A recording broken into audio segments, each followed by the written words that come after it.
Hello, hello, salut à tous et bienvenue sur Normal Woman. Alors j'espère que vous allez bien et que vous vous portez bien. Donc aujourd'hui, j'aimerais qu'on parle ensemble du mot soumission dans le mariage, dans un couple. Donc vous savez, chacun a sa définition de la soumission.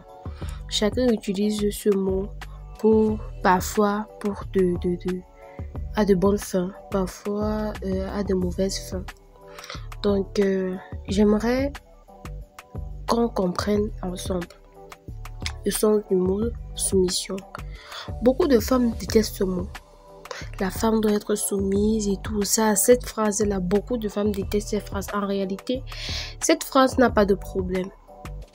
Si on veut partir sur le plan biblique, sur le plan biblique, pardon. Sur le plan biblique, une femme doit être soumise à son mari. Soumission, ça veut dire que, pour moi, ce que j'entends, ce que je comprends, vous savez, la Bible, c'est un livre qui est pour tout le monde. Chacun a sa façon de comprendre et appliquer aussi. Chacun a sa façon d'appliquer. Donc, c'est bien que on en reparle du sujet pour que chacun soit clair ou chacun voit dans quelle optique je parle, pour qu'il n'y ait pas de malentendu. Donc, dans la Bible, quand on parle de soumission, en réalité, c'est l'homme qui est le chef de famille, c'est l'homme qui est le pilier de la famille. L'homme est le pilier de la famille, l'homme a sa mission. C'est l'homme qui épouse la femme, c'est l'homme qui dote la femme. Dans le contexte africain, c'est l'homme qui dote la femme, c'est pas la femme qui dote l'homme. C'est pas la femme qui épouse l'homme. Donc c'est l'homme qui dote, il te choisit. Tu le choisis aussi. La femme choisit aussi. Parce que je vais parler là, donc on dit non, la femme choisit ici, la femme a le choix et tout. La femme a le choix, oui. L'homme te choisit, il décide de t'épouser, toi.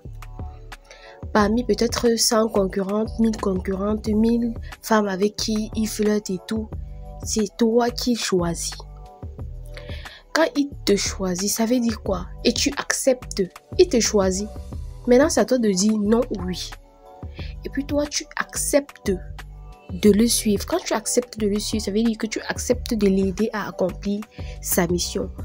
Tu acceptes de l'aider à accomplir sa tâche. Donc, ça veut dire que toi, tu as le rôle d'aide, comme on a dit dans la Bible. La femme a le droit d'aide,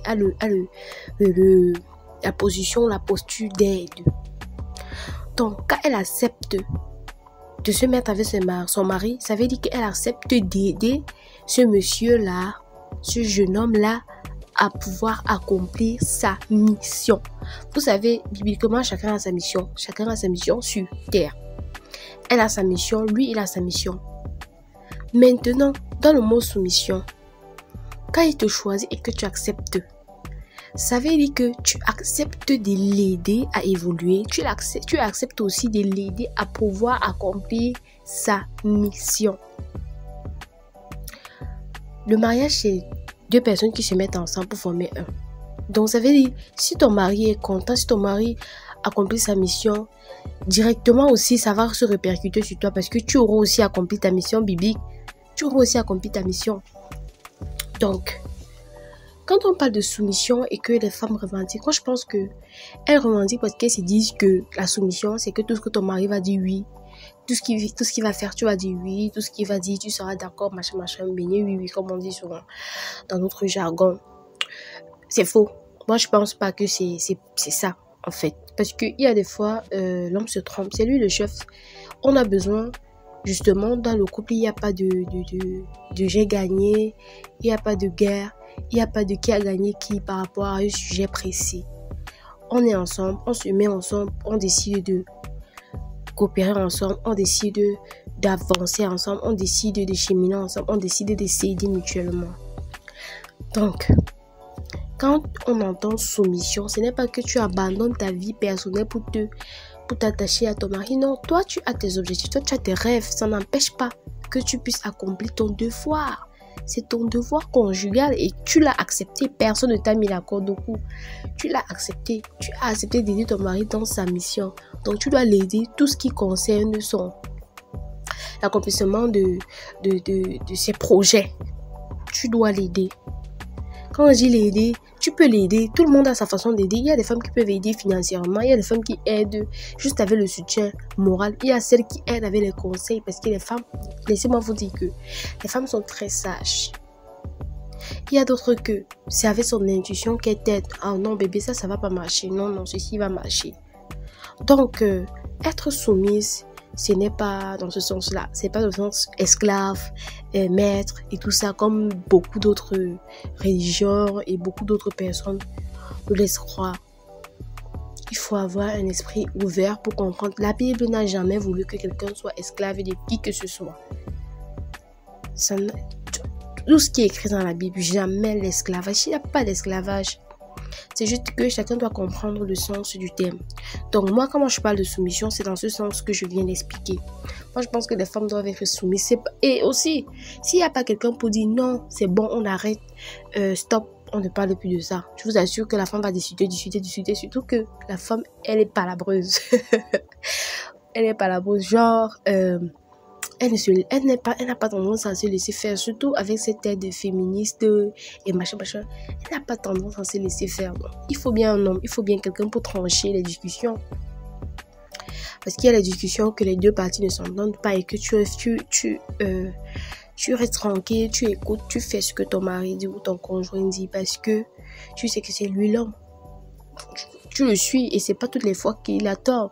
Et de toutes les façons, toi-même, tu peux aussi avoir tort. Donc, soumission, je vous assure, c'est un grand mot. Mais c'est un mot qui peut être bien utilisé.